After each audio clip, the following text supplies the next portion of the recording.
நலாஸ் நாட்டு சர்க்கரை நலமுடன் வாழ நலாஸ் இந்தியாவிலேயே நாட்டு சர்க்கரைக்கு ISI முத்திரை மற்றும் அக்மார்க் அங்கீகாரம் பெற்ற ஒரே நிறுவனம். தொடர்புக்கு 9047045000. இன்று அமெரிக்க அதிபர் டிரம்ப் அவர்கள் விதித்த 50% வரியால் பாதிக்கப்பட்டிருக்கக்கூடிய திருப்பூர் மக்களுக்கு ஆறுதலாகவும் உதவியாகவும் அவர்களுக்கு உபகாரங்களை வழங்க வேண்டும் என்பதை வலியுறுத்தியும் நம்முடைய கூட்டணியின் சார்பில திராவிட முன்னேற்ற கழகத்தின் தலைமையில பெரும் எழுச்சியோடு இங்கே கூறியிருக்கின்றோம். இந்த நேரத்தில் மக்கள் ஒன்றை சிந்தித்து பார்க்க வேண்டும். வெறுப்பு அரசியலை உருவாக்கக்கூடியவர்கள் யாரும் திருப்பூர் மக்களுக்காக குழுவிற்கவில்லை, தொழிலாளர்களுக்காக குழுவிற்கவில்லை, அமெரிக்காவால் பாதிக்கப்படக்கூடிய சகலத்தரப்பட்ட ஆதரவாக தங்களுடைய உணர்வுகளை வெளிப்படுத்தவில்லை.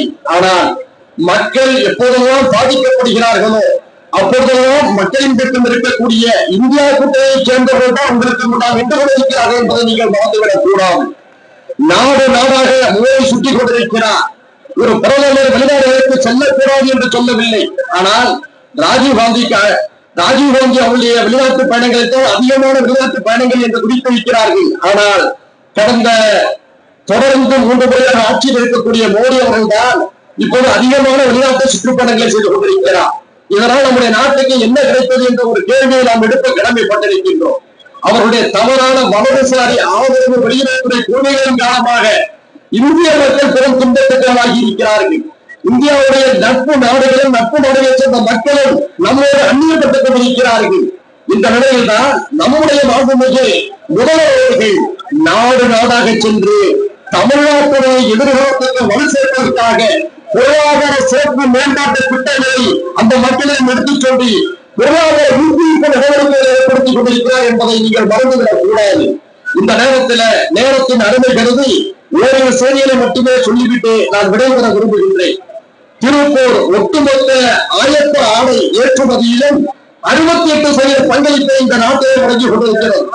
கடந்த ஆண்டு மட்டும் ஏறத்தாழ 44,747 கோடி ரூபாய்க்கு திருப்பூரில் இருந்து அந்நிய நாடுகளுக்கு வர்த்தகம் நடைபெற்றிருக்கிறது. இதுல அமெரிக்காவுக்கு மட்டும் சுமார் 12,000 முதல் 16,000 கோடி ரூபாய்க்கு திருப்பூருடைய ஆயத்த ஆடைகள் ஏற்றுமதி செய்யப்பட்டிருக்கின்றன. இப்போது அமெரிக்காவுடைய இந்த திடீர் பொருளாதார பயங்கரவாத நடவடிக்கையின் காரணமாக 1,500 கோடிக்கும் அதிகமான உற்பத்தி பொருட்கள் திருப்பூரில் தோல்வி இருக்கின்றன என்பதை ஒன்றிய அரசும் பிரதமரும் கவனத்தில் கொள்ள வேண்டும். இந்த நேரத்தில் 10,000க்கும் அதிகமான கம்பெனிகள் திருப்பூரில் இருக்கின்றன. 12 லட்சத்துக்கும் அதிகமான தொழிலாளர்கள் திருப்பூரில் பணியாற்றிக் கொண்டிருக்கிறார்கள். இந்தியாவுடைய வலிமைமிக்க பொருளாதார கேந்திரமாக இந்த திருப்பூர் இருக்கிறது. இந்த திருப்பூர் இப்போது பாதிக்கப்பட்டிருக்கிறது. நாம் தமிழ்நாட்டிலே திருப்பூர் மட்டும் பாதிக்கப்பட்டிருக்கிறது சொல்லவில்லை, கோவையும் பாதிக்கப்பட்டிருக்கிறது, ஆவூரும் பாதிக்கப்பட்டிருக்கிறது. விவசாயிகள் உள்ளிட்ட கடல்சார் தொழில்களை ஈடுபடக்கூடிய மீனவர்கள் உள்ளிட்ட பல தரப்பினரும் இங்கே பாதிக்கப்பட்டிருக்கிறார்கள். எல்லாருடைய உணர்வுகளையும் ஒன்றிய அரசு கவனத்தில் எடுத்துக் கொள்ள வேண்டும் என்ற நேரத்தில் கேட்டுக்கொண்டு திருப்பூரில் இருக்கக்கூடிய தொழிலாளர்களும் தொழிலதிபர்களும் இருக்கக்கூடிய கோரிக்கைகள் அனைத்தும் நியாயமாக இருக்கிறது. அவரை ஒன்றிய அரசு கவனத்தில் எடுத்துக் கொள்ள வேண்டும். குறிப்பாக திருப்பூரில் இந்த பிரச்சனையால் பாதிக்கப்படக்கூடிய தொழிலாளர்களுக்கு 1 வருடத்திற்கு தேவையான ஆறுதல் நிதியை மாதந்தோறும் ஒன்றிய அரசு வழங்க வேண்டும் என்று நாங்கள் கேட்டுக்கொள்கிறோம். அதே போன்று பருத்தி என்பது இந்தியாவுடைய தேசிய ஆடை.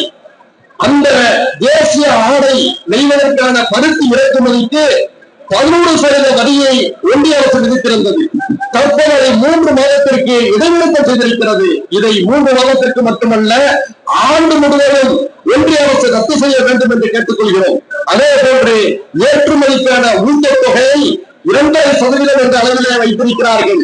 அதனை குறைந்தபட்சம் 10% உயர்த்த வேண்டும் என்று திருப்பூர் மக்களின் சார்பிலே கேட்டுக்கொண்டு நிதி நெருக்கடியால் பாதிக்கப்படக்கூடிய இந்த தொழிலதிபர்களுக்கு, தொழில் நிறுவனங்களுக்கு கருணை காட்டக்கூடிய வேலைகளையும் அரசு முன்னெடுக்க வேண்டும் என்று திருப்பூர் மக்களின் சார்பிலே கேட்டுக்கொண்டு மனிதநேய ஜனநாயக கட்சியும் நம்முடைய மதச்சார்பற்ற முற்போக்கு கூட்டணியும் என்றும் உங்களோடு துணை இருக்கும் என்று கூறிக்கொண்டு போராட்டத்துக்கு மனிதநேய ஜனநாயக கட்சியின் சார்பிலே புரட்சிகர வாழ்த்துக்களை கூறி விடைபெறுகிறேன். நன்றி.